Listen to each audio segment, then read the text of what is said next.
here to celebrate you fierce women and the characters you play both on television and film.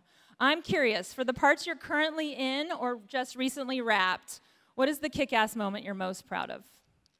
Connie. I think it's the moment when I finished killing my 9th German on the beach, just recently with a double sword move. I think that was a kick-ass moment. Oh, too soon, Connie, too soon. We just recently wrapped season 3, and we're just starting season 4. But I think for me as Agent May,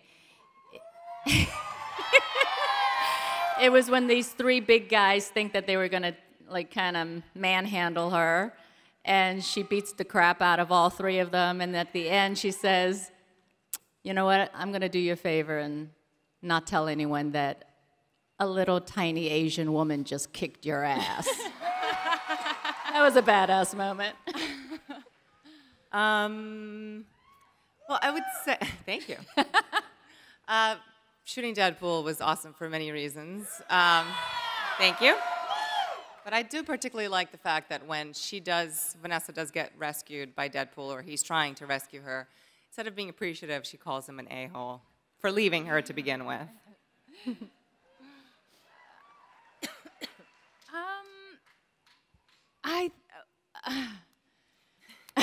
Every day for you, right? I mean, personally, or as in a character, I was pretty proud of myself that I got through getting punched in the face pretty hard by a woman who's like black belt in jiu-jitsu. And that it did make it onto the show. I thought that was pretty crazy. Sounds rough. That's funny that, I'm sorry, Natalie. No, go ahead. But when you were asking whether personally or professionally, I was like, oh yeah, personally popping 2 babies out of my... Well, yes, that's way cooler. For that. Yeah, okay, I'm sorry. Go ahead, Natalie. Well, so this season... Oh, hi, guys. So this season of Game of Thrones for Missandei was quite interesting. I think my kind of badass moment was kind of telling Tyrion about himself when he thought he knew about slavery. I'm like, no, dude, you know nothing. So I thought that was kind of a badass moment. I think he likes to talk and thinks he knows everything. He thinks, he drinks and he knows things. But he doesn't know everything, as Missandei very pointedly told him. So that was kind of cool.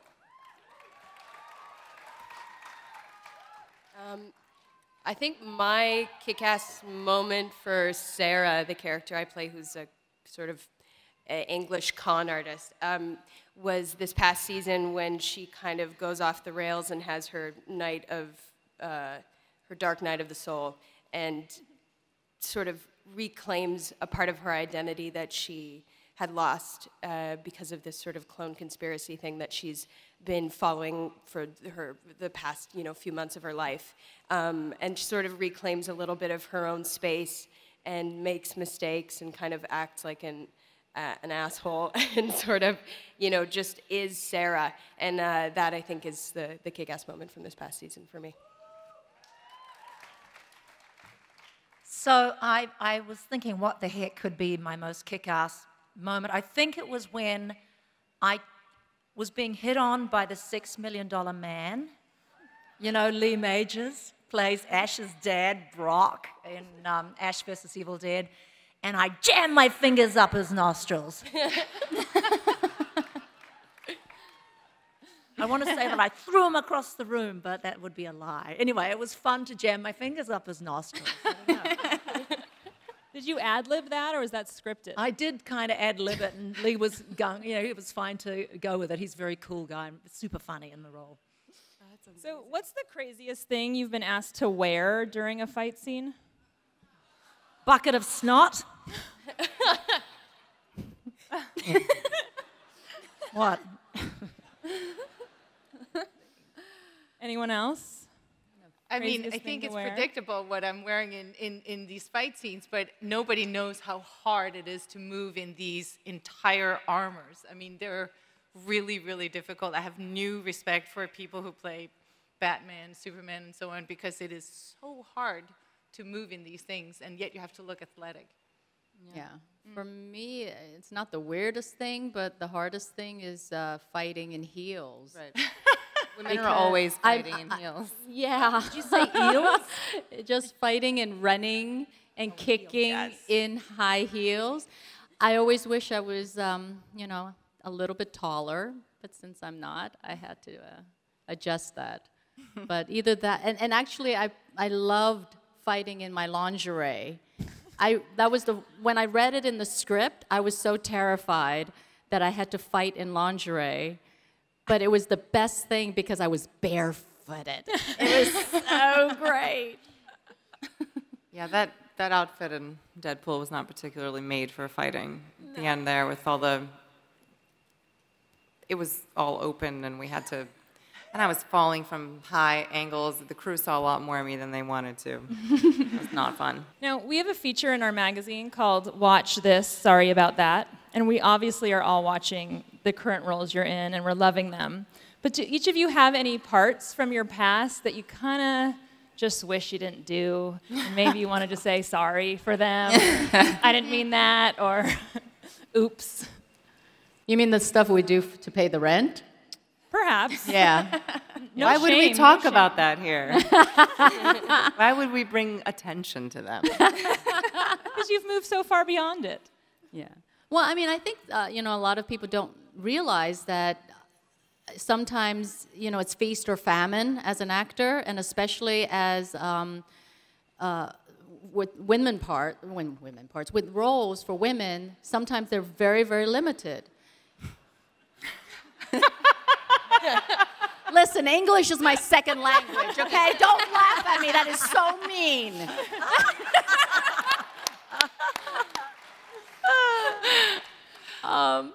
But so there are a lot of times when our decisions to get work is not based on artistic choices, or you know, we just want to get a job so we could pay the rent.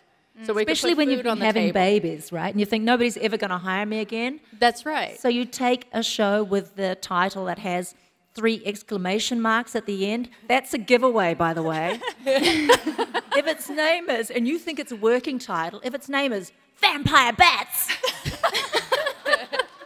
it's not a working title, that's the title. You're going to be in Vampire Bats.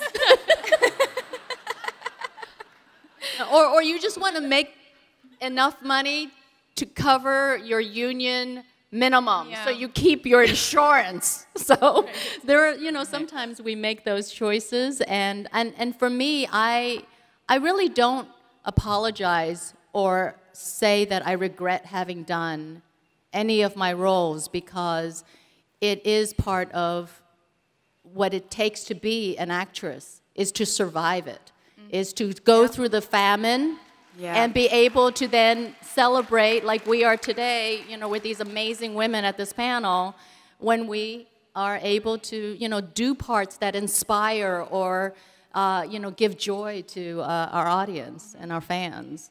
Has anyone else at this table been on Law and Order? I have been on Law and Order SVU. You know, I am the only actor in the world who's never done Law and Order. You're not the only one. I haven't. There might be The a only chance. actor who like grew up in New York City and started in New York City that has never been on Law and Order. I never could get the job. I wanted to. I had a great time on Law and Order, actually. And it's not just like surviving, but you learn from every experience. And I did an episode of CI or SVU where I played a semi-lesbian ballet dancer who killed someone with a statue of a piano. I love that in one. her leg warmer. As like a mace kind of thing. Amazing. And what did you learn from that? Yeah, what did you learn? Yes, what did you learn? Well, I had done theater so much, and I really learned the ropes of working on television and in front of a camera from jobs like that. I actually have to say, I take my hat off to the people on SVU. I mean, I stepped in for Mariska Hargitay for 6 episodes, and my goodness, we worked so hard. And I remember being like up in Queens somewhere, or the Bronx. I mean, somewhere really far away from where I live, and it was 6:30 in the morning on Sunday morning, and we had worked by this time 18 hours, and I was kicking some poor actor's ass in like some alley while people were getting up, and I remember I felt like I have never been this tired in my life, and that, I mean, just the work ethic of the people who go to work and do this every day and do it like exceptionally well too. I really take my hat off. Amazing people. So fans are fantastic and they're responsible for the success of these shows and movies, but I wonder if you could think back and tell us about just your most unusual fan encounter, something that just stands out for maybe getting a little weird or something. I remember I was in a store buying some stuff, and might have been a Walmart, because this big black dude came up to me, and he's like, oh, Ming-Na Wen, oh man, I loved you in that movie. And I'm thinking, okay, is either Chung-Li for Street Fighter, or, you know, just one of those like action movies. And instead, he said, you were so good in Joy Luck Club. I loved you, man, in Joy Luck Club. And that was awesome. It made me realize that, you know, you just cannot judge anyone by what they look like, or, you know, what they love and what gets them going. That, to me, I will never forget it. It was just such a wonderful moment, and we had a great laugh, and, you know, just ended up talking for like 15 minutes. So that was a great encounter. That's great. I once had a fan write to me from prison asking for me to send a pair of underwear that I'd been wearing. Did you do it? No. You should have sent like this huge, like, granny pants. Some like granny pants. Yeah. Oh, I didn't think about that. Yeah, that was strange. That's probably the weirdest. That's strange. I mean, you said the strangest, so this is definitely, there are a lot of really sweet fans, as we can tell by the thousands of people in this room. But during V, we would get a lot of fan mail, and I received a beautiful envelope and letter for that. It was addressed to me, but had different separate envelopes for everybody in the cast, and they were all really loving letters and gushing letters, and we all read them. We're like, oh, that's nice. And then he said that he was a confectioner, and he owned a cookie store, and he would make all different kinds of cookies, and he included photographs of the cookies, and it was like a gingerbread house and like a strawberry church and like all these like beautiful buildings. And then the last one was, and he labeled them in the back. I looked at this and I was like, that can't possibly be what I think it is. And I look on the back and it's like chocolate peanut butter penis. That's what I love he those. included in there. Those are my favorite. With the rest of the stuff that he made. Just got super weird. I guess I haven't really had many unusual experiences yet. This is not an invitation to Get ready. But I did get to meet these Girl Scouts that they came to set, and they had just been to the White House kind of making, they're amazing girls, and they make these inventions, and they won this national science fair. And they got to meet Obama and give their science presentation to the president. And so they met me right after that. And it was like, Supergirl. Like, I was old hat to them, and I had my dog on set with me, and they were very enthusiastic about the dog. It didn't matter that there was a person in a cape standing next to them. Have you all been mistaken for anyone else? Someone else famous? Yep. Any Asian actress ever out there. And even famous Olympic ice skaters.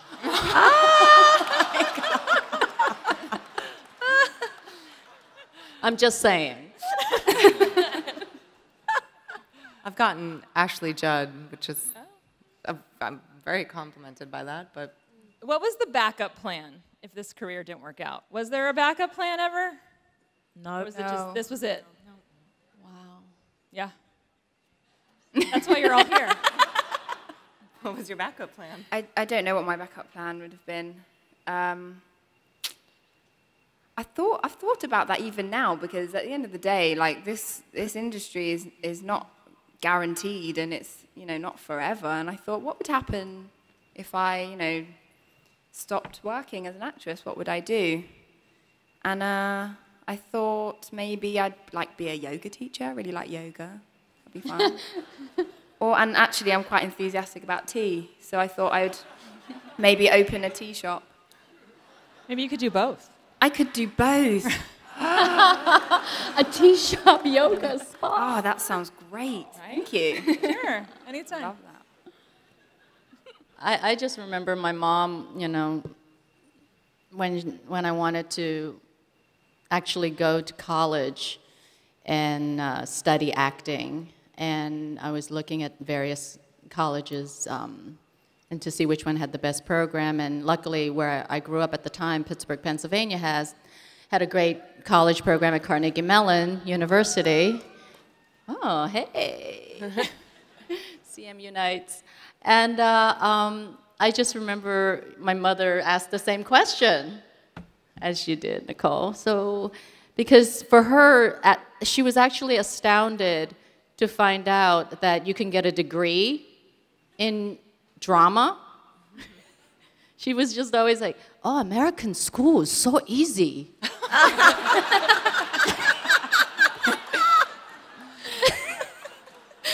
But so I've told her that now I've been a doctor, I've been a senator, I've been an FBI agent, and you know, now I'm you know, agent that saved lives. So as the cavalry. Right. So that's good. Yeah, she takes all the credit now. So. So we've been doing this panel for 5 to 6 years now, and we've never had a shortage of strong female women to bring up on stage. But I wonder how things are out there. Are things getting better? Are you still sifting through a lot of really weak girlfriend-wife parts to get to something good? Or do you feel like things have improved? I feel like we're very politicized right now. I feel like the presence of women in any, you know, on TV or film is very political. At least I kind of feel that way. I feel like I watch things with a real critical eye right now, and I'm very aware of the kind of ramifications of our presence alone. Do you know what I mean? That there's that whether our role is empowering or whether it's unempowering, that there's a real pressure on those things to be upheld. You know, that because we're at such a politicized time, where there's so much change happening right now. There's so much influence in terms of like what we do has a bizarrely huge influence on how young women see their future, how they define themselves, and yeah, I just feel like at least there's an awareness, and I feel like there's regardless of whether the parts are changing, I think they are. I think because of things like Transparent, because of Jill Soloway, because of Lena Dunham, you know, these people who come up and have such a strong voice and such a strong vision for different kinds of femininity, for different kinds of gender expression. Like, it's just, I think we're opening up in a big way, but there's also a lot of criticism, there's a lot of, you know, backlash and all of that, yeah. So I don't know if the roles are getting better or worse or whatever, but I think there's a neat, that's a terrible word, there's a very exciting change happening right now, whether it's in motion or it's just like kind of crackling. I feel very excited by it. I feel like we've been here before. I feel like we were in a moment like that, you know, in the 70s and then a little bit in the 80s, and then there was a big backlash during the 90s and the aughts. And I feel that it's nice that finally now at least we can talk about it and not feel as if we're like these horrible shrews who are demanding, you know, the same as men. And I think that from my perspective, what would be really nice would be if when we read scripts, you know, I used to always have producers tell me, oh, it's a journalist, it's a this, and she's a astrophysicist, and it's all these things that they say she is. And I always ask, well, do you see her do it? Because if you don't see her do it, it's just garniture, it's just decoration. I think that there's so many things that are unconscious still in screenwriters' minds and in producers' minds and even in audience minds is about what really is it to be a woman and a man, what values do these things carry with them, and until we really ask why, again and again, why we expect one thing or another from a female or a male character, and why we accept that we still see 8 men and then 1 woman, as a lineup, until we really ask, why is that acceptable? Mm-hmm. And why is it that you don't want a much more real experience? Because the reality is, we are all here. We are all here at the same time in these real numbers. Mm-hmm. And we need to be able to see that when we talk about who we are. Woohoo! Now, something else along those lines. Sorry, did I interrupt somebody? Is also age with women. I feel like we're finally getting to a time where you see more age-appropriate casting relationships. There was a time when all you were seeing were like 40, 50-year-old men with 20-year-old girls, which is fine, but that was all that you were seeing in movies and representations and relationships, and that unless you were under the age of 30 or 28 even, like you were seen as like a whole other category. And it wasn't about who the character was or who the woman was, it was just about being young, which did a huge disservice at the misrepresentation of what a relationship is actually like. And then if it was reversed, if the woman was Never in her 40s, and then the guy, then it becomes a story in itself. Like that becomes the focus and the issue because it seems so unacceptable. So there's definitely. I'm willing to take on that. Hell, girl, yeah, me too. Now, unfortunately, we're getting to the end of this panel, which I'm very sad about, but I wanted to at least get to at least one question from the audience. Do we have people in line? Hi. Hi, good afternoon. Hi. Thank you for your hard work and for your representation of strong women and for being great role models for our daughters. Thank you very much for being here. Thank you. Thank you. So I find that my question is very relevant to what you've been discussing. Women get better and we get stronger as we age and mature. Do you think that real-life women who have curves, hard-won wrinkles, and wisdom will ever have equal representation on TV and films? It's a great question. I think that you should look at the Oscars, because those are often the women who are in fact nominated. Those are plum roles. I think the problem is almost in the middle. It's easier like for the very young, and then once you get past 50, it gets better again. You get like that kind of the meaty roles again. And I think of Dame Helen Mirren, and I think of a whole bunch of just unbelievable actors, and I think that the roles are there, and these women also ably produce or get great producing partners, and I think that that's what most women have to kind of do in order to get this kind of material out there that you want to see. I have a question for Melinda May. I mean, Ming-Na Wen, of course. It's hard because, you really embrace your role, so sometimes you forget who you are. But, you know what? That happens to me every day. You just ask my cast. So how does it feel to represent two iconic badass women? Like, you are Mulan and you are Melinda May, so how does that feel? Aww. For me, the extreme joy that I get is when I come to these cons, and I've been going to more and more, is meeting with the fans who love Mulan, who grew up with Mulan, and as well as the moms who come up to me with their daughters who had grown up with Mulan, and now their daughters are watching it, and their sense of just being inspired by a Disney female character who saves the guy and who is independent, and all of that, the connection in having inspired the young girls with these roles, that's like the biggest perk of being an actress.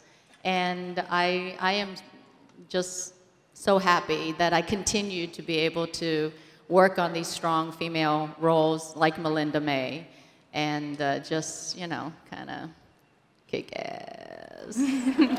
But it's all because, but it's not, I love working on these parts, but I just love that, you know, it gives the young girls and the older one, and even men, just that other perspective about what it is that you can become as a woman. So we're going to have to wrap up, but before I let you all go, I'm curious, in your wildest fantasy, who is the one character or superhero part that you would love to play, regardless of gender? Who's that? Is there one out there? I want to be Lucy Lawless. Me too. Me too. I want to be Lucy Lawless. That's her little joke. No, I say it to you all the time on the set. I want to be you. It's a really hard question. There's so many great roles sort of floating around. I mean, I quite like the Iron Man films, because I feel like there's such a great representation of women, and like I think that they have lots of. There seems to be this issue of like women in like technology and science fields and things like that, and I think the idea of like playing some sort of science whiz that's also kicks up butt like Iron Man would be fun. I want to be James Bond. Yeah. Yeah. And the Bond girl. Is that allowed in the same movie? I want to be Raphael from the Teenage Mutant Ninja Turtles. Oh my God. That is a good answer. It'd be pretty fun to be Super Mario. Yes. I love that game. But I'm getting to play, I'm loving playing a Kryptonian, wearing the S. And I love what she stands for. I love her positivity and the hope and the light that I think is just intrinsic to her.